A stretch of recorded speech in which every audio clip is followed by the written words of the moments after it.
네, 여러분 안녕하세요. 민법 연습 제6주 쟁점 정리 시작하도록 하겠습니다. 이번 주는 여러분들과 함께 점유에 대한 내용들 살펴보도록 하겠습니다. 이 점유에 관련된 내용들은 여러분들이 뒤에서 보겠지만은 취득시효와 관련해서 많이 논의가 됩니다. 그래서 여러분들이 이 점유에 관련된 내용들은 크게 이제 취득시효 관련된 내용들하고 그 다음에 점유자 회복자의 관계, 점유자 회복자의 관계 에서 점유에 관련된 쟁점들이 많이 나오게 됩니다. 그래서 여러분들이 이 부분 두 가지 관점에서 이제 이 점유를 공부를 해야 되는데요. 특히 여러분들 뒤에 취득시효 관련된 내용들이 이제 이 점유제도와 밀접하게 관련이 있기 때문에 여러분들이 나중에 공부할 때 이제 이번 주에 공부할 때 뒤에 취득시효 관련된 기본적인 요건들을 먼저 공부해 놓고 어느 정도 공부해 놓고 이제 이 점유 부분들을 함께 공부해야지만 그래야지만 점유에 관련된 문제들을 풀 수가 있다라고 하는 점 꼭 유의해 두기 바랍니다. 그러니까 오늘 점유라고 해서 이 점유만 공부하는 것이 아니라 뒤에 나오는 취득시효 관련된 내용들도 같이 예습하면 좋겠죠. 이제 여러분들이 2학년 들어와서 이제 민법 연수 과목을 하는데 그 진도별 이제로 우리가 연습 시험을 진행을 하잖아요. 근데 그 해당 진도만 공부하지 말고 앞뒤에 관련된 내용들은 가능하면 계속 돌려서 여러분들이 앞과 뒤를 연결할 수 있는 그런 훈련들을 충분히 하고 있어야 됩니다. 자, 먼저 이제 쟁점들 각각 보도록 하죠. 첫 번째, 건물과 토지의 점유자에 관련된 건데요. 건물이 있는 경우에 건물의 소유자가 토지를 직접 점유한다라고 하는 겁니다. 그래서 이제 우리가 보통 분리해 보면은 토지가 있고요. 그 다음에 이제 건물이 있는데 이 토지의 점유자가 있고 토지의 소유자가 있겠죠. 자, 근데 건물에 점유자가 있을 테고 건물의 소유자가 있겠죠. 근데 이때 건물의 소유자와 그 다음에 토지의 점유자가 요게 일치한다는 겁니다. 그래서 토지의 점유자를 상대로 해서 소유자가 반환 청구를 하거나 또는 방해 제거 청구를 할 수 있겠죠. 그럴 때 건물의 소유자가 토지의 점유자가 된다라고 생각하면 되고요. 건물의 점유자는 직접적으로 토지를 점유하고 있는 자는 아니기 때문에 방해 배제 청구권이라든지 이런 거를 직접 토지의 소유자가 직접 점유자에게 방해제거 청구권이라든지 이런 권리를 행사할 수는 없습니다. 다만 이제 건물이 권한 없이 토지 위에 서 있을 경우에 토지의 소유자는 건물 소유자에 대해서 반환 청구권을 행사를 하면서 이 반환 청구권을 건물의 철거와 토지의 반환 청구권 행사를 하면서 이 반환 청구권을 건물의 철거 청구권을 강제 집행하기 위해서 점유자를 상대로 해서 퇴거를 청구를 할 수는 있겠죠. 자, 어쨌든 여러분들 여기서 꼭 기억해 둬야 될 것은 건물의 소유자가 토지를 직접 점유하고 있다라고 생각하면 되고요. 그 다음에 건물 철거와 토지 반환 청구의 상대방은 당연히 건물 소유자, 즉 토지의 점유자가 되겠죠. 그리고 건물이 공유인 경우에는 공유자들 전부가 토지의 공동 점유자에 해당한다는 것이고요. 그 다음에 이제 뭐 예를 들면은 갑과 을이 2분의 1 지분으로 건물을 공유하고 있는 경우에 갑과 을이 모두 다 토지의 공동 점유자가 되고요. 그 다음에 토지 소유자가 만약에 건물이 권한이 없이 서 있을 경우에는 이 토지 소유자가 갑을 또는 을을 상대로 해서 건물의 철거와 이제 반환 청구를 할 수 있는데 그때는 지분의 범위 내에서 반환 청구를 할 수 있다라고 하는 것입니다. 이거는 필요적 공동소송이 아니라 통상의 공동소송이기 때문에 토지 소유자는 각각의 이제 공유자에 대해서 동시에 또는 별도로 각각 2분의 1 지분 범위 내에서 건물의 철거와 토지의 반환을 청구할 수 있게 되는 겁니다. 그리고 이제 이렇게 건물의 소유자한테 건물의 철거를 청구하는 경우에 건물을 점유하고 있는 사람에 대해서는 퇴거를 청구할 수 있다라고 하는 거. 건물을 철거하기 위해서는 퇴거를 청구할 수 있다는 부분 여러분들 유의해야 되고요. 그 다음에 그 건물의 소유자에 대해서는 별도로 퇴거를 청구할 필요가 없습니다. 왜냐하면 건물을 철거한다라고 하는 그런 그 건물에 대한 철거 청구권 속에는 이 건물의 소유자가 건물에서 퇴거한다라고 하는 점까지 포함되어 있기 때문에 별도로 건물의 소유자에 대해서는 이제 철거 청구를 할 때 그 사람에 대해서는 퇴거를 명할 필요가 없는데, 이 점유자라고 하는 것은 철거 청구권의 상대방이 되는 건 아니잖아요. 그렇기 때문에 점유자를 내보내서 철거하기 위해서는 내보내야 되는데, 그러기 위해서 건물의 점유자에 대해서는 퇴거를 청구해야 된다라고 하는 거 기억해 두면 되겠습니다. 자, 그 다음에 점유 보조자인데요. 점유 보조자라고 하는 것은 사실상의 지배를 하지만은 점유 보조 관계에 기초해서, 즉 타인의 지시를 받아서, 이 타인이라고 하는 것은 직접 목적물을 점유하는 자를 얘기하는 거겠죠. 타인의 지시를 받아서 지배하는 자 같은 경우를 점유 보조자라고 얘기합니다. 보통 우리가 매장의 점원 같은 경우가 점유 보조자라고 얘기하죠.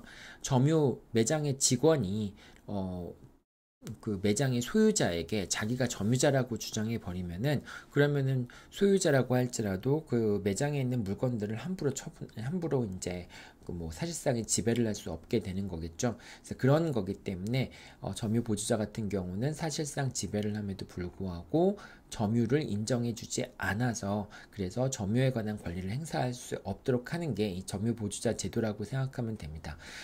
다만 이제 점유 보조자에게는 점유가 인정되지 않기 때문에 점유 보호 청구권을 행사할 수 없습니다. 그러니까 점유물 반환 청구권, 또는 점유물 방해 배제 청구권, 또는 방해 예방 청구권이라고 하는 세 가지 권리가 있는데, 이 권리를 행사할 수는 없습니다. 하지만 점유 보조자가 자력 구제는 가능합니다. 예를 들면은 매장에서 이제 매장 직원이 매장을 점유하고 있으면서 뭐 이제 관리하고 있는데, 도둑놈이 들어와서 그 매장에 있는 물건을 훔쳐갈 때, 그럴 때 그 만약에 점원이 자력 구제를 행사할 수 없다라고 한다면은 결국은 훔쳐가는 거를 그냥 지켜볼 수밖에 없다는 뜻이 되잖아요. 근데 그건 너무 우리 상식에 반하는 것이죠.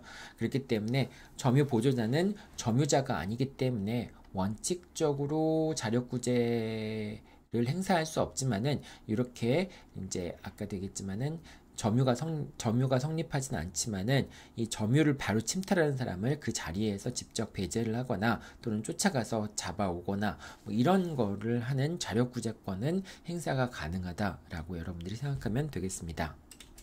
자, 다음으로 간접점유 살펴보죠. 간접점유라고 하는 것은 목적물을 사실상 지배하고 있지 않지만은 점유 매개 관계를 통해서 목적물을 사실상 지배하는 경우에, 점유하는 경우에, 그때 이제 그 점유가 인정되는데, 그 점유를 간접점유라고 얘기를 합니다. 예를 들면은 뭐 임대인은 사실상 목적물을 직접 점유하지 않고 임차인이 목적물을 점유하고 있잖아요. 근데 그 임차인이 이제 임대차 계약 관계라고 하는 점유 매개 관계를 통해서 임차인이 목적물을 지배할 때, 임대인도 임차인을 통해서 목적물을 직접적으로 지배한다라고 얘기를 합니다. 자, 간접 점유자 같은 경우에도 점유 보호 청구권 행사할 수 있는데, 이제 직접 점유자가 반환받을 수 없거나 반환받지 못하는 경우, 즉 이제 그런 경우에만 간접 점유자에게 반환을 청구할 수 있다는 얘기는, 만약에 직접 점유자가 반환 청구를 받을 수 있는 상황이라고 한다면은 간접 점유자는 자기가 물건을 현실적으로 지배하고 있는 자는 아니기 때문에 직접 점유자에게 목적물을 반환하라라고 청구할 수 있고요. 만약에 이제 직접 점유자가 받을 수 없는 경우에, 그런 경우에만 간접 점유자가 자기한테 반환할 것을 청구할 수 있게 됩니다. 자, 그리고 이제 간접 점유자도 점유자이고 직접 점유자도 점유자이다 보니까 서로 상호 침탈이 가능한가라는 게 여부가 문제가 될 수 있는데요. 직접 점유자는 간접 점유자에게 점유보호 청구권을 행사할 수 있습니다. 예를 들면은 갑이 소유자이고 을이 임차인인데 이 X 물건을 임차인이 점유하고 있는 경우에, 얘가 이제 갑은 간접 점유자가 되고요. 간접 점유자가 되고 을은 직접 점유자가 되겠죠.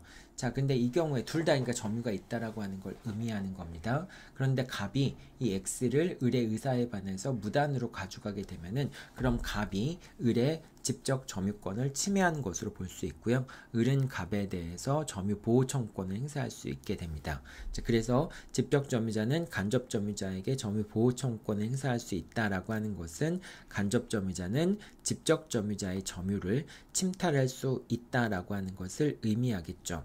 근데 반면에 직접 점유자가 간접 점유자의 의사에 반해서 제3자에게 점유를 이전하더라도, 즉 예를 들면은 이제 간접 점유자도 점유자이고 직접 점유자도 점유자인데 을이 갑이 원하지 않음에도 불구하고 예를 들면 목적물을 제3자한테 양도하지 않기로 하는 갑과 을 사이에 약정이 있었음에도 불구하고 을이 병에게 목적물을 인도했을 때, 즉 점유를 병한테 이전시켜 주었을 때 이것은 갑의 간접 점유를 침해한 것으로 인정되진 않습니다. 자, 그래서 결과적으로 을의 직접 점유를 갑이 침탈할 수 있지만은 갑의 직접 간접 점유를 을이 침탈하는 경우는 생기지 않는다라고 하는 겁니다. 자, 그 다음에 간접 점유자 같은 경우에는 취득시효도 허용이 된다라고 하는 겁니다. 따라서 이제 예를 들면은 건물 소유자 갑이 20년 동안 이 토지를 사용했을 경우에는 갑이 토지에 대해서 취득시효 완성을 주장할 수 있지만 갑이 직접 20년을 건물을 사용한 것이 아니라 건물의 소유자가 토지의 점유자가 되니까 갑이 직접 사용한 것이 아니라 간접 점유자를 통해서, 즉 을이라고 하는 임차인을 통해서 이 건물을 점유하고 있는 경우에, 그런 경우더라도 이제 점유가 인정이 된다라고 하는 겁니다. 지금 내가 이 토지를 들었는데 이 건물을 예를 들면 건물을 20년 동안 점유하면은 그러면 이제 이 점유자에 대해서 갑이라고 하는 임대인이 만약에 점유자가 이 건물을 20년 동안 점유하면은 취득시효가 완성이 되겠죠. 근데 갑이 직접 점유하지 않고 을과 임대차 계약을 체결해서 을이 임차인으로서 저 건물을 20년간 점유하는 경우에는 갑이 임대인으로서 점유하고 있다 할지라도 직접 물건을 점유하고 있는 것으로 취급이 될 수 있습니다. 자, 물권적 청구권의 경우에 이제 간접 점유의 경우에 물권적 청구권을 행사할 수 있는지 여부가 문제가 되는데요. 내용들을 한번 살펴보죠. 자, 물권적 청구권과 간접 점유에 관련된 내용입니다. 자, 물권적 청구권, 소유물 반환 청구권 같은 경우에는 간접 점유자는 직접 점유자에게 반환 청구할 수 있고요. 간접 점유자에게 청구할 수 없습니다. 원칙적으로. 자, 그 다음에 그러니까 소유물 반환 청구권은 직접 점유자. 예를 들면 이런 경우가 되겠죠. 갑이 소유자인데 소유자는 을이 불법 점유를 하고 있다면은 갑은 을에게 점유물에 대한 반환을 소유권에 기초해서 직접 점유자에게 반환 청구를 할 수 있겠죠. 자, 근데 을이 만약에 이 물건을 병이라는 사람에게 임대를 해줬다. 그럼 병이 임차인이 되는 것이겠죠. 자, 그럼 병이라는 사람이 직접적으로 물건을 지배하고 있을 때 갑은 소유권에 기초해서 반환 청구를 할 때는 현재 물건을 직접적으로 지배하는 사람에게 반환 청구를 할 수 있기 때문에 갑은 병에 대해서 X의 반환을 청구할 수 있고, 지금 을이 병에게 X를 임대했기 때문에 을은 간접점유자잖아요. 간접점유자에 대해서는 소유물 반환 청구권을 행사할 수 없다라고 하는 겁니다. 자, 간접점유자에게 계약상의 반환 청구권 행사 가능하다. 뭐 예를 들면 갑과 을 사이에 X에 대한 매매 계약이 체결되었는데 이 매매 계약이 효력을 상실해서 그래서 결과적으로는 갑이 소유자이고 을이 소유자가 아닌 경우, 이런 경우에 갑은 을에 대해서 소유권에 근거해서 반환 청구권 행사할 수는 없고, 을이 병에게 임대했을 경우에 갑은 병을 상대로 해서만 소유권에 기초한 반환 청구권 행사할 수 있습니다. 그런데 갑과 을 사이에는 매매 계약이 해지되었기 때문에 원상회복 의무가 존재를 하죠. 그렇기 때문에 갑은 을에 대해서 원상회복 청구권에 기초해서 X의 반환을 청구하는 것은 가능합니다. 즉 이제 그 계약상의 반환 청구권을 행사할 수 있다라고 하는 것이죠. 하지만 갑은 을을 상대로 해서 213조에 따른 반환 청구권은 행사할 수 없게 됩니다. 왜냐하면 을은 지금 목적물을 직접적으로 지배하는 자는 아니기 때문에 그렇죠. 자, 다음으로 이제 중요한 내용들이 요 자주점유와 타주점유와 관련된 내용들인데요. 자, 한번 살펴보도록 하죠. 특히 이제 여러분들 뒤에 보면 자주점유와 타주점유 같은 경우에는 취득시효가 완성이 되는지 여부와 관련해서 많이 문제가 되고 있습니다. 자, 자주점유와 타주점유가 문제되는 경우 이제 대표적으로 취득시효가 문제가 되고요. 그 다음에 점유자와 회복자에 대한 책임 관련해서 이제 자주점유와 타주점유가 문제가 되기도 하죠. 그 다음에 선점의 경우에도 자주점유와 타주점유가 문제가 되기도 합니다.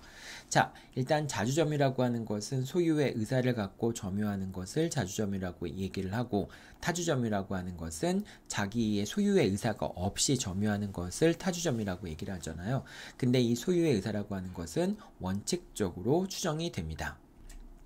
추정이 됩니다.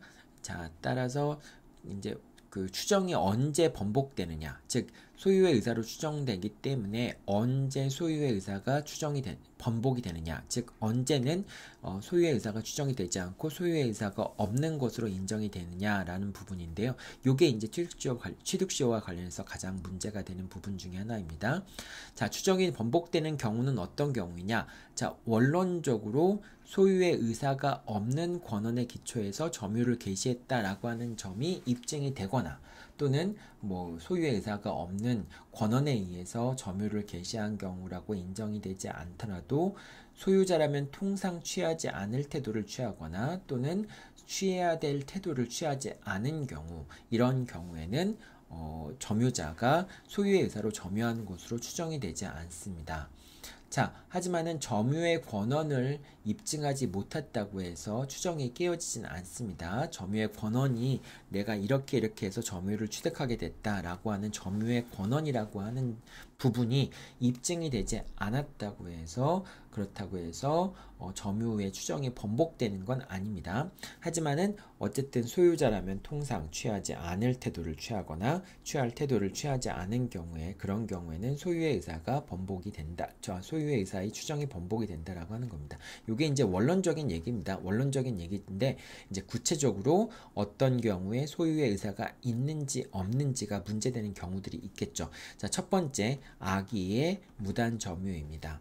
점유자가 점유를 개시할 당시에 소유권 취득의 원인이 될 수 없다는 것을 알면서도 목적물을 점유하는 것 같은 그런 무단 점유의 경우에는, 무단으로 목적물을 점유하는 자에게는 소유의 의사가 있다고 인정되지 않습니다. 즉 소유의 의사의 추정이 깨어진다라고 볼 수 있겠죠. 따라서 뭐 예를 들면 갑이,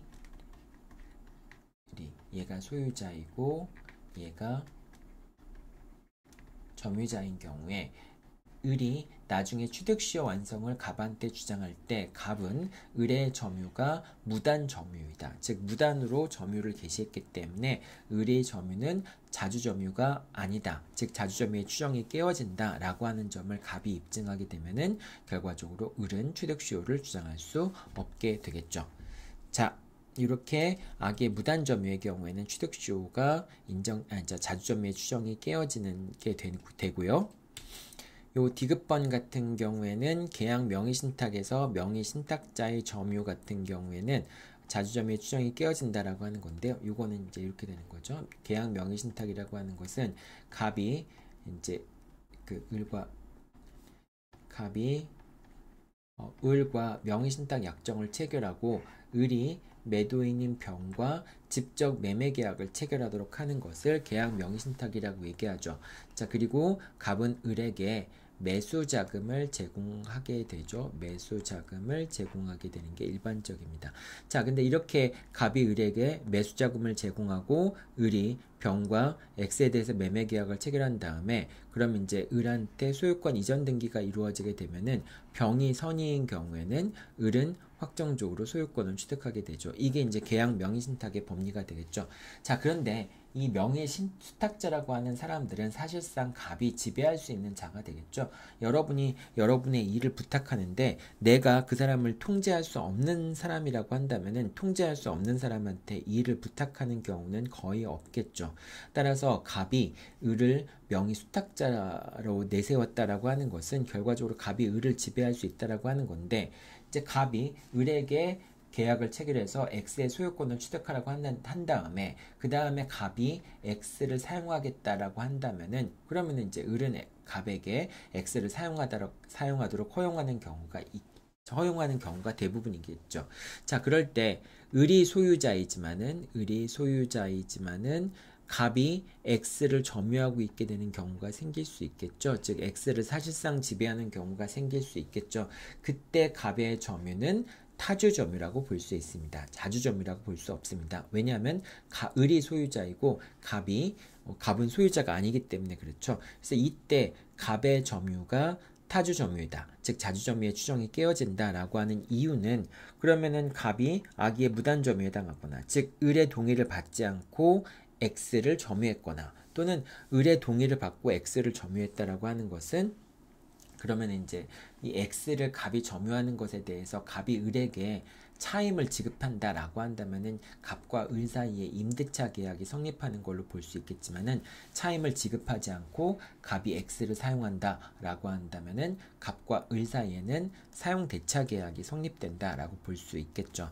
따라서 이제 계약 명의 신탁에서 명의 신탁자의 점유라고 하는 것은 무단으로 점유를 했거나 또는 을의 동의가 있었다면은 그럼 사용 대차로서 목적물을 점유하는 것으로 볼 수 있기 때문에 자 이런 경우에는 악의 무단 점유이기 때문에 또는 점유의 권한이 소유의 의사가 없는 사용 대차에 있어서의 차주의 차주의 의사는 차주는 소유의 의사가 있다고 볼 수 없겠죠. 임대차에서의 임차인과 마찬가지로 소유의 의사가 있다고 볼 수 없겠죠. 자 그런 경우에는 자주점유의 추정이 깨어진다라고 하는 겁니다. 즉 그러니까 을이 이제 갑이 점유하고 있다라고 하는데 갑이 명의신탁, 계약 명의신탁에 있어서의 신탁자로서 목적물을 점유하고 있다. 그리고 병이 선이이기 때문에 을이 소유권을 취득했다라고 한다면은 병이 목적물을 점유하는 것은 이제 소유의 의사가 없이 점유한 것으로 볼 수 있기 때문에 그렇기 때문에 소유의 의사의 추정이 깨어진다라고 생각하면 되겠습니다. 자 다음으로 명의 수탁자의 점유라고 하는 점이 입증이 됐다라고 한다면은 명의 수탁자는 타주 점유이기 때문에 소유의 의사로 점유하는 것으로 볼 수 없겠죠. 그렇기 때문에 자주 점유의 추정이 깨어진다라고 볼 수 있습니다. 양자간 명의 신탁에서 삼자간 명의 신탁에서 수탁자의 점유는 타주 점유가 되겠죠. 자 계약 명의 신탁에서 매도인이 악이라면은 수탁자의 점유는 타주 점유가 됩니다. 매도인이 악이라고 한다면은 요 수탁자가 소유권을 취득하지 못하잖아요. 그렇기 때문에 소유권을 취득하지 못하는 상황에서 점유를 하고 있는 거니까 자주점유의 추정이 깨어지고 타주점유다라고 얘기할 수 있고요. 매도인이 선이라고 한다면 수탁자가 소유권을 취득하니까 이거는 뭐 소유의 의사가 있는지 없는지 여부를 뭐 물을 필요가 없죠. 왜냐하면 소유자로서 점유하고 있는 게 되기 때문에 그렇죠.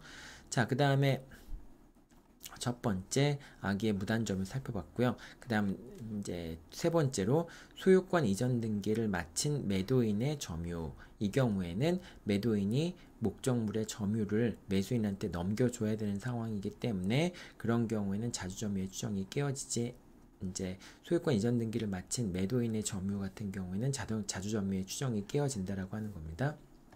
그러니까 이렇게 갑과 을이 X에 대해서 매매 계약을 체결해 주면서 소유권 이전 등기를 마쳐 주었는데 그럼 이제 갑은 매매 계약에 따라서 을에게 목적물을 인도를 해야 되겠죠.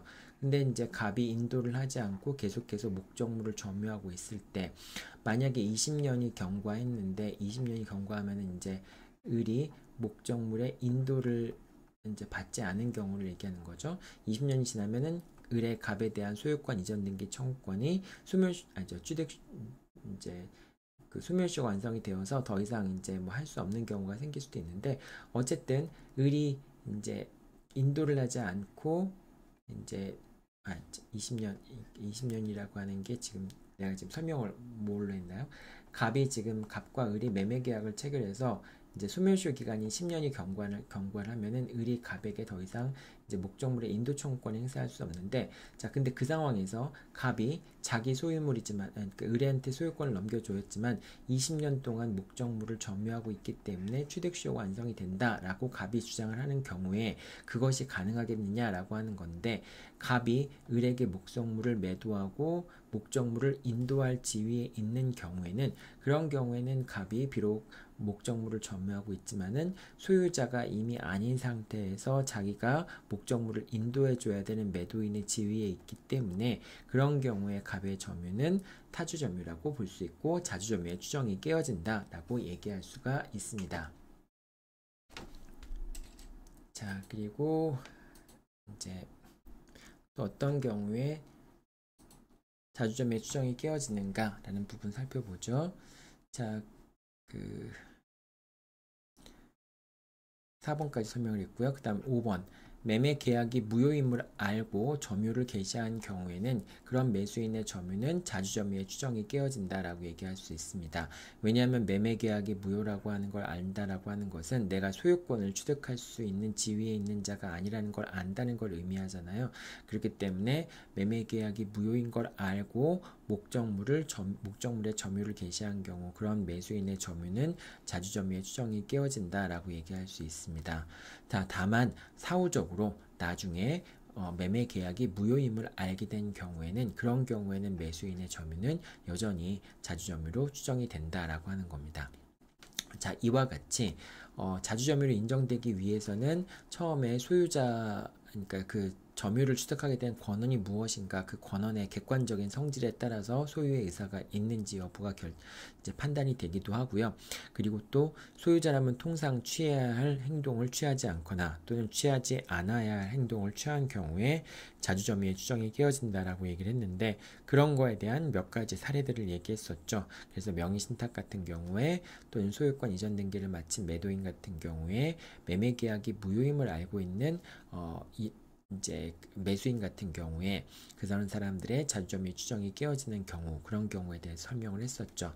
자, 근데 이제 자주점유의 추정이 있는 건데 처음엔 자주점유로 추정이 되었다가 나중에 이게 타주점유라고 점유가 성질이 변환되는 경우가 있겠죠. 어떤 경우에 그렇게 되느냐? 새로운 권한에 의해서 소유의 의사로 점유를 개시한 경우에 자주점유로 전환이 된다라고 볼 수 있겠습니다. 예를 들면 임차인 같은 경우에 타주점유이죠. 소유의 타주점유가 되겠죠. 타주점유가 되는데 근데 그 임차인이 임대인으로부터 목적물을 매수한 경우에는 그런 경우에는 자주점유로 전환된다라고 볼 수 있겠죠.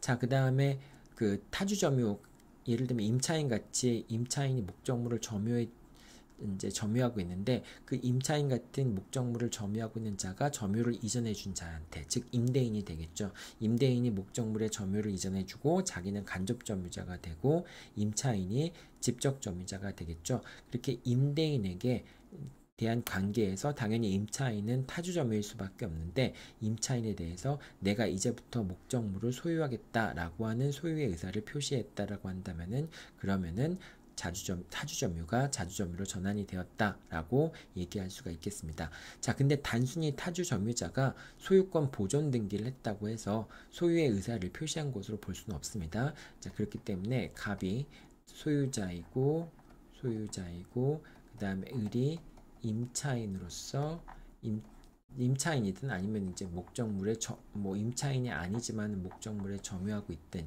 이럴 때 을이 자기가 목적물에 점유하고 있는 상황에서 이 X 부동산에 대해서 소유권 보존 등기를 했다고 해서 그래서 을이 갑에게 내가 자주점유의 의사가 있다, 소유의 의사가 있다라고 하는 것을 표시한 것으로 인정되지 않는다라고 하는 겁니다.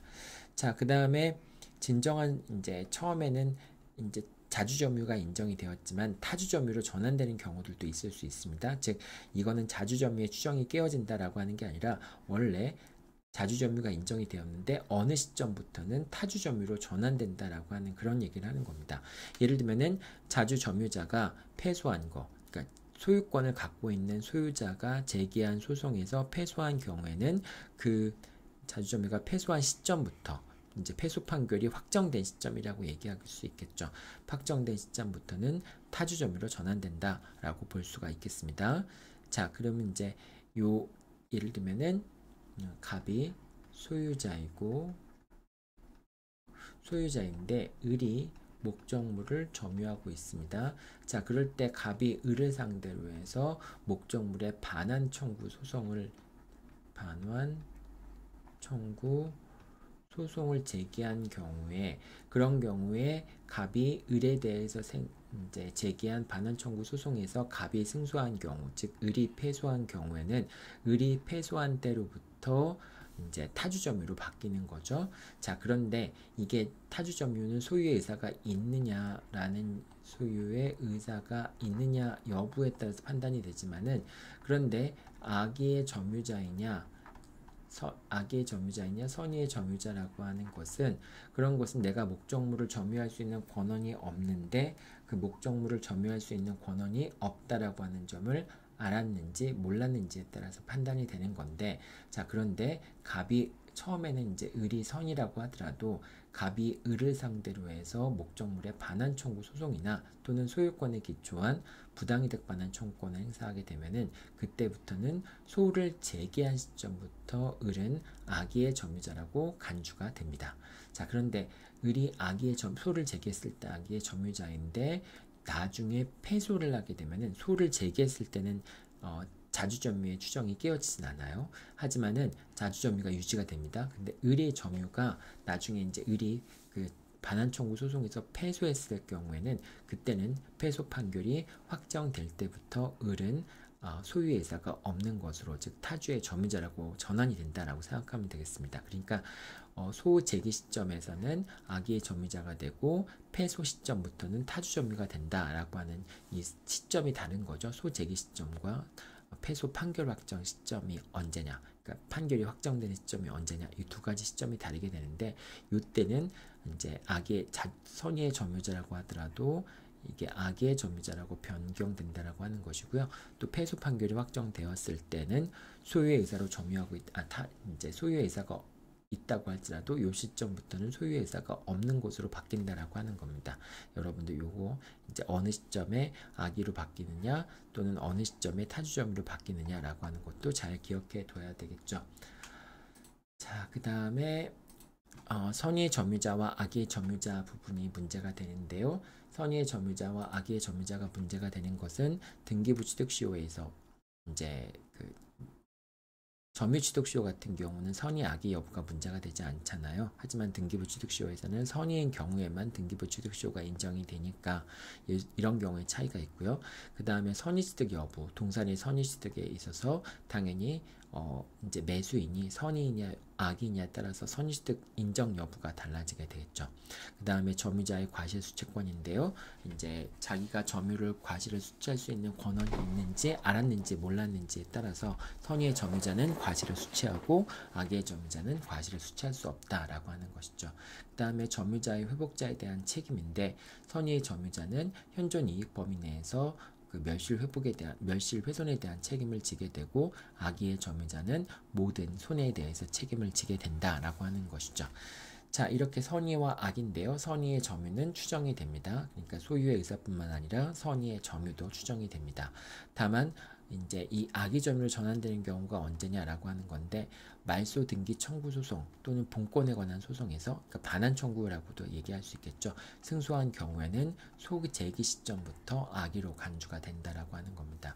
여러분들 여기서는 말소 등기 같은 경우에는 본권에 관한 소를 제기한 시점이 아니라 나중에 패소한 시점에 타주 점유로 바뀐다라고 얘기를 했잖아요.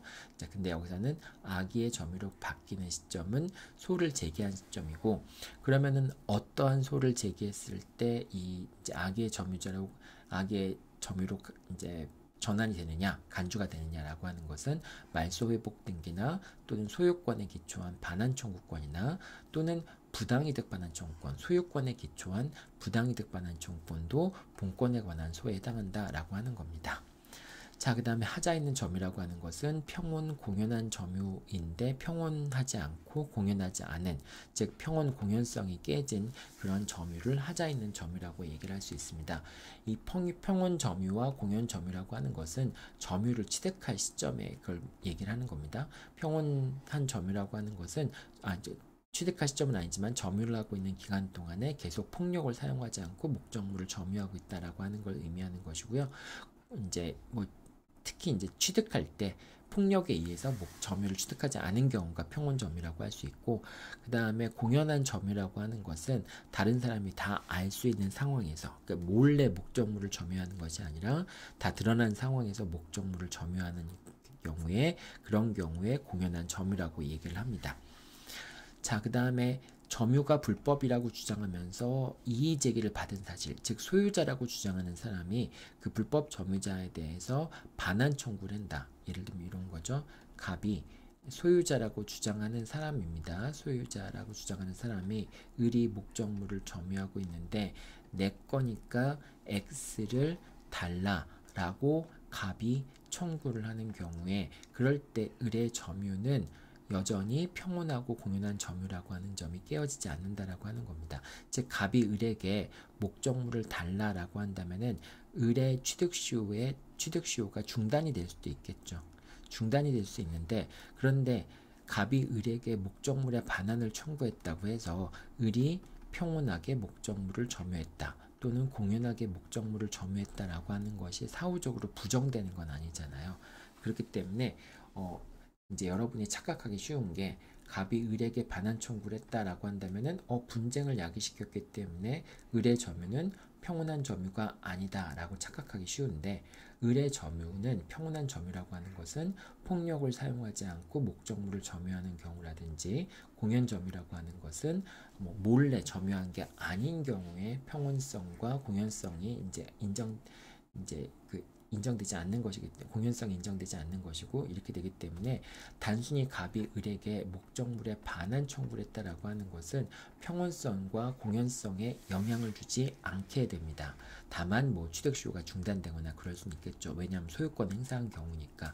그러니까 이 평온성과 공연성이라고 하는 부분은 이거는 폭력을 사용했는가 또는 몰래 했는가라는 것이 관계가 되는 거지 소유자가 소유권을 행사하는 것 자체는 평온성과 공연성에 영향을 주진 않습니다. 자, 요거 여러분들 나중에 시험 문제 나올 수 있으니까 이 쟁점 잘 기억해 두면 좋겠고요. 자, 그 다음에 점유의 승계 부분인데요. 점유의 승계. 여러분들이 이 점유의 승계 부분에서 꼭 기억해 둬야 될 것은 이 점유 승계를 주장할 수 있는 경우와 그 다음에 점유 승계를 주장할 수 없는 경우인데 상속인이 점유를 승계하는 경우 이런 경우에는 예를 들면 갑이 X를 점유하고 있다가 그걸 을이 상속을 했다라고 한다면은 을이 점유를 승계하게 되는데 이때는 갑과 을이 점유를 승계하지만 한 사람처럼 취급을 하면 됩니다. 왜냐하면 을은 자기만의 점유를 주장할 수 없기 때문에 그렇습니다. 그래서 상속의 경우에는 점유의 분리를 주장하지 못하기 때문에 당연히 점유의 태양도 그대로 승계하게 되는 것이죠. 그러니까 상속이 있었다라고 한다면은 점유자가 변동되지 않은 것처럼 여러분들이 생각하고 문제를 풀어도 되겠습니다. 자, 일단 점유를 승계할 때 점유자는 자신만의 점유를 주장하거나 전 점유자의 점유를 아울러서 주장할 수 있는데 이 점유를 승계하는 경우에는 점유의 태양, 예를 들면 자주점유라든지 타주점유라든지 또는 악이라든지 선이라든지 이런 태양도 승계를 하게 된다라고 하는 겁니다. 자, 그 다음에 점유의 승계가 있다고 해서 점유로 인한 법률 효과까지 승계하는 것은 아닙니다. 그렇기 때문에 취득시효가 완성된 다음에 점유를 취득한 자는 취득시효 완성을 원인으로 하는 소유권 이전 등기를 직접 청구할 수는 없고요. 즉 예를 들면은 갑이 X의 소유자인데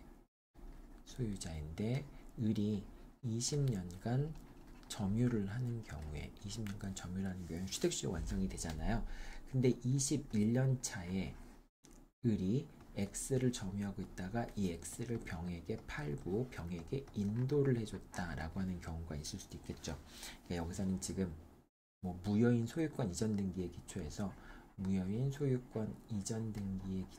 그렇게 이제 을에서 병으로 소유권 이전 등기가 행해지거나 그런 경우가 있을 수 있겠죠. 자, 어쨌든 을이 소유권을 취득하지 못한 상황에서 21년간을 점유를 해서 취득시효 완성의 요건을 갖추었는데 취득시효 완성 요건을 갖춘 다음에 을이 병에게 인도했을 경우에는 그런 경우에는 을이 점유하는 기간 동안에 20년이 지났을 때 취득시효 완성으로 인해서 을이 소유권 이전 등기 청구권을 취득하기 때문에 그 다음에 을이 병한테 점유를 이전해 주었다 할지라도 병은 자기 자신의 취득시효 완성을 주장할 수 없게 됩니다. 왜냐하면 점유를 승계하게 되면은 그러면은 을이 이미 점유하고 있는 기간 동안에 취득시효 완성이 되었으니까 그 취득시효 완성으로 인한 효과까지 병이 취득하는 건 아니거든요. 따라서 병은 을에 대한 매매 계약상의 소유권 이전 등기 청구권을 보존하기 위해서 을을 대위해서 갑에게 취득시효 완성을 원인으로 하는 소유권 이전 등기 청구를 한 다음에 그 다음에 다시 채권자 대위권을 행사한 다음에 을의 명의로 소유권 이전 등기가 되도록 만든 다음에 병이 다시 을에게 소유권 이전 등기를 청구하는 식으로 문제를 해결할 수밖에 없다라고 하는 겁니다. 다만 이제 여러분들이 나중에 다음 주에 취득시효에서 공부하겠지만은 이 경우에 만약에 등기부상의 소유자의 변동이 없다면은 요 X 등기에 대한 소유자의 변동이 없다면은 병은 자기가 점유한 때로부터 20년간을 이제 소급해서 그래서 취득시효가 완성되었음을 주장해서 자기한테 직접 소유권 이전 등기를 해달라라고 병한테 청구할 수도 있죠. 이거는 이제 그 점유 기간 동안에 소유자의 변동이 없는 경우를 얘기하는 겁니다. 그런 경우에는 역산에서 지금 시점으로부터 20년간 점유하고 있다는 사실을 주장해서 소유권 취득시효 완성을 주장할 수도 있죠. 근데 이제 이거는 등기부상의 소유자의 변동이 없을 경우를 얘기하는 거고요. 그렇지 않은 경우에는 일단 을이 취득시효 완성이 을이 점유하고 있는 기간 동안에 취득시효 완성이 됐다면은 병은 점유를 승계하는 경우에 자신의 취득시효를 주장할 수 없고 을이 취득시효 완성으로 인한 소유권 이전 등기 청구권을 병이 승계하지도 않는다라고 하는 거 여러분들 잘 기억해 두기 바랍니다. 자, 그 다음에 점유의 효력인데요. 점유의 효력은 권리 추정적 효력이 있죠. 그 다음에 점유 보호 청구권이 있고요. 뭐 이제 이게 이제 점유의 효력이라고 얘기할 수 있는데 점유의 효력이라고 하는 것은 권리 추정력이라고 있는데 이제 이 경우에 부동산의 경우에는 점유에 권리 추정력이 미치지 않고 등기부에 권리 추정력이 미치게 됩니다. 우리가 등기의 효력 중에서 추정적인 효력이라고 하는 부분을 살펴봤었죠. 자, 그 다음에 전 점유자와 현 점유자 사이의 관계에서는 추정력이 미치지 않습니다. 자, 그래서 갑과 을 사이에 X에 대한 매매 계약이 체결된 경우에 을이 매수인으로서 목적물을 점유하고 있다라고 하는 것은 목적물을 점유하고 있다고 해서 이제 을이 매수인으로서 적법하게 소유권을 취득한다라고 하는 것이 추정이 되지 않기 때문에 을은 자기가 소유자라고 하는 걸 입증하기 위해서는 갑과 을 사이에 매매 계약이 체결되었다라고 하는 점을 을이 입증해야 되는 거죠. 자, 근데 이건 동산의 경우에 그런 것이고요.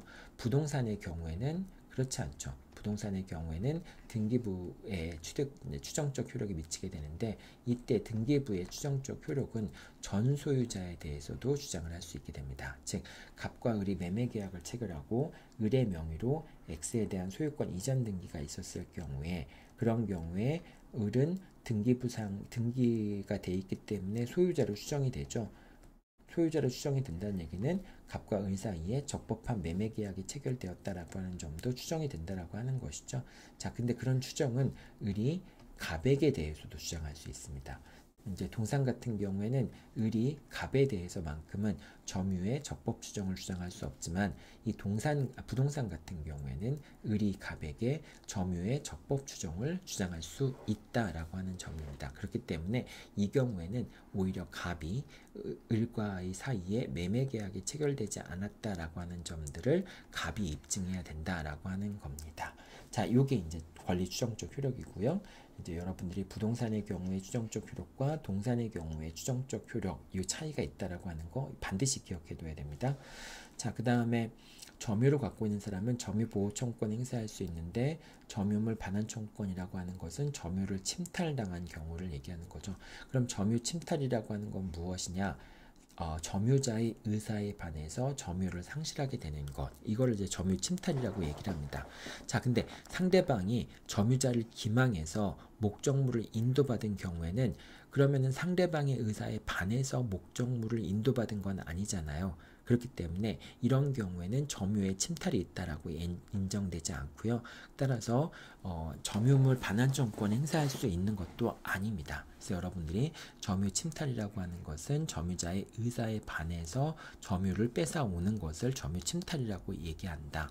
그렇기 때문에 속아서 넘긴 경우에는 비록 속았긴 했지만은 이제 의사에 반해서 점유를 이전받은 건 아니기 때문에 이런 경우에는 점유물 반환청구권 행사할 수 없게 됩니다. 그리고 직접 점유자가 타인에게 목적물을 양도한 경우에 더 이상 그러면 이제 직접 점유자가 점유를 하고 있지 않은 거겠죠. 자, 이런 경우에 간접 점유의 침탈은 아니다라고 얘기할 수 있습니다. 그러니까 직접 점유자가 타인에게 양도한 경우에 간접점유자, 그러니까 아까도 얘기했지만은 우리가 직접점유자는 간접점유자의 점유를 침탈하는 건 아니라고 얘기했죠. 간접점유자의 의사에 반해서 직접점유자가 점유를 이전했다 할지라도, 근데 반대로 이제 임차인이 직접 점유를 하고 있는데 임대인이 그거를 이제 그 점유를 침해를 할 수는 있습니다. 침탈을 할 수는 있습니다. 자, 그렇게 직접 점유자가 간접 점유를 침탈을 할 수는 없지만 직접 점유자가 간접 점유자를 침탈을 할 수 있다라고 생각해 두면 되고요. 자, 그다음에 점유 보조자 같은 경우는 아까도 설명을 했지만은 점유 매개 관계, 지시 관계에 대해서 이제 점유를 하는 사람을 점유 보조자라고 하는데, 이 점유 보조자 같은 경우에는 점유 보호 청구권을 행사할 수는 없습니다. 그러니까 이제 점유물 반환 청구권이라든지 방해 예방 청구권 이런 걸 행사할 수 없지만은 자력 구제는 예외적으로 가능하다라고 생각하면 되겠습니다. 자, 그리고 점유의 효력까지 공부를 했었고요. 이제 요것만 공부하면 되겠네요. 선의 점유자의 과실수취권인데요. 선이라고 하는 것은 과실을 취득할 수 있는 권한이 있다라고 오신한 사람. 당연히 권한이 있으면 선의 점유자, 악의 점유자를 얘기할 필요가 없겠죠. 선의 점유자와 악의 점유자는 과실을 취득할 수 있는 본권이 없는 경우에 그런 본권이 있다라고 오신한 경우를 선의 점유라고 얘기를 합니다. 이제 소유권이나 지상권이나 임차권 등이 과실을 취득할 수 있는 권한이 되겠죠. 자, 그런 경우에 선의의 점유자는 과실을 수취할 수 있는데, 그런데 그 과실을 수취할 수 있는 권리가 있다라고 하는 것을 오신한 것에 대해서 근거가 있어야 됩니다. 그러니까 내가 믿었다라고 해서 바로 과실 수취권이 생기는 건 아니고요. 내가 그렇게 과실을 수취할 수 있는 권한이 있다라고 하는 것을 믿을 만한 근거가 있어야지만, 그래야지만 과실 수취권을 갖게 됩니다. 이 과실이라고 하는 건 여러분들, 과실이라고 하는 것은 천연과실과 법정과실이 있죠. 법정과실이라고 하는 것은 목적물의 사용 대가를 법정과실이라고 얘기합니다.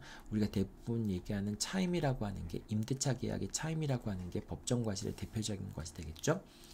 자, 그 다음에 이제 과실수취권과 민법 587조인데, 매매계약이 무효이거나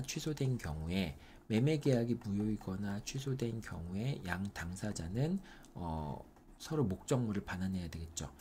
얘는 매도인은 매매 대금을 을에게 반환해야 되고, 을은 매수인으로서 목적물을 갑한테 반환해야 되겠죠.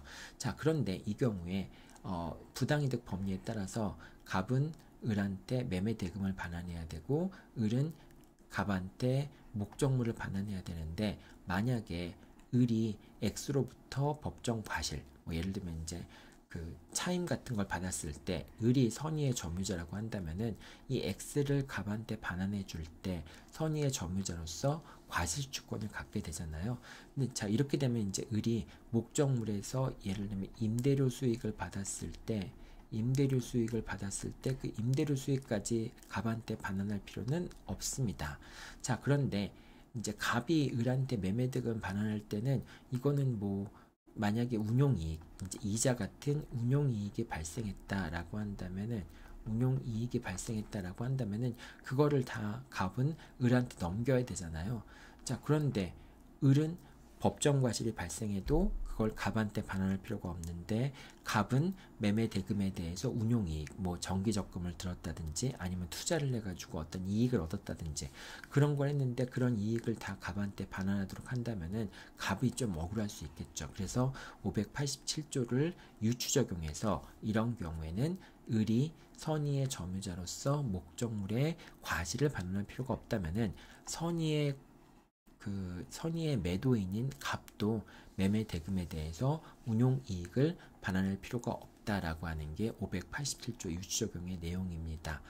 자, 이렇게 이제 여러분들이 587조라고 하는 것은 매매 계약을 체결했을 때 목적물이 인도되지 않으면은 목적물의 과실은 갑한테 기속이 되고, 그 다음에 매매 대금의 이자는 을한테 기속이 된다라고 하는 게 587조의 내용이잖아요. 그래서 그거에 따라서 이제 반대로 목적물을 원상회복할 때 을이 선의의 점유자로서 과실을 반환할 필요가 없다면은 갑도 선의의 매도인으로서 매매 대금에 대한 이자를 반환할 필요가 없다라고 하는 겁니다. 자, 악의 점유자의 과실 반환 의무는 당연히 과실 반환. 이제 악의 점유자가 법정 과실을 취득했다라고 한다면은 차임 상당의 이제 그 이득을 취득했다라고 한다면은 그러면은 그 법정 과실을 반환해야 될 뿐만 아니라 그 이자도 반환해야 된다라고 하는 겁니다. 자, 맨 마지막으로 이제 비용상환 청구권인데요. 비용상환 청구권의 행사 가능 시점, 이것도 여러분들이 기억해 둬야 되겠죠. 왜냐하면 유치권의 발생 시점은 변제기가 도래해야 되기 때문에 그런 것이죠.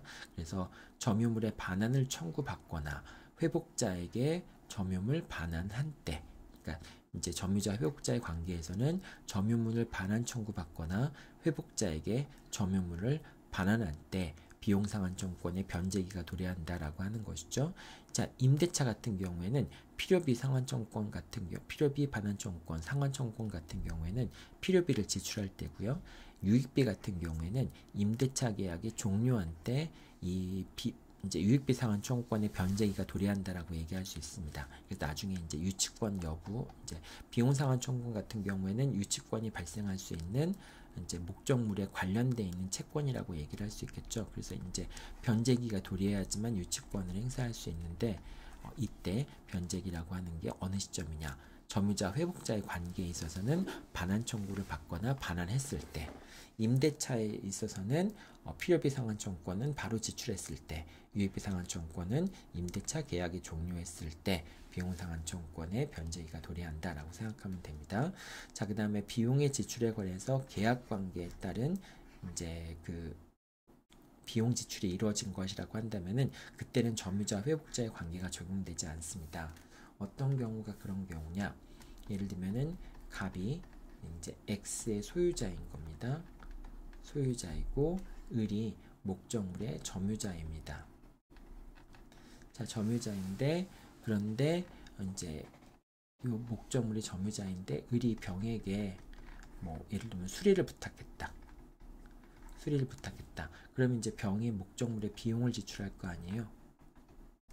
자, 비용을 지출했을 때 소유자가 이 목적물을 점유하고 있는 병에게 반환을 청구했을 때 그럼 이때 점유자와 회복자의 관계이기 때문에 반환 청구에 대해서 병이 갑에게 비용 상환 청구권을 유익비 상환 청구권을 행사할 수 있겠느냐라는 부분인데 이때는 갑과 을 사이에 이 수리 계약, 뭐 도급 계약이라든지 이런 거에 기초해서 수리를 해주기로 하는 건 도급 계약이라고 본다면은 이 도급 계약에 기초해서 병이 목적물을 수리한 것이기 때문에 병은 을에 대해서만 수익비 상환 청구권 행사할 수 있고 갑에 대해서는 비용 상환 청구권 행사할 수 없다라고 하는 겁니다. 이렇게 이제 계약 관계가 존재하는 경우에는 203조의 비용 상환 청구권이 발생하지 않는다라고 얘기하는 겁니다. 뭐 마찬가지로 갑과 을이 얘가 임대인이고요.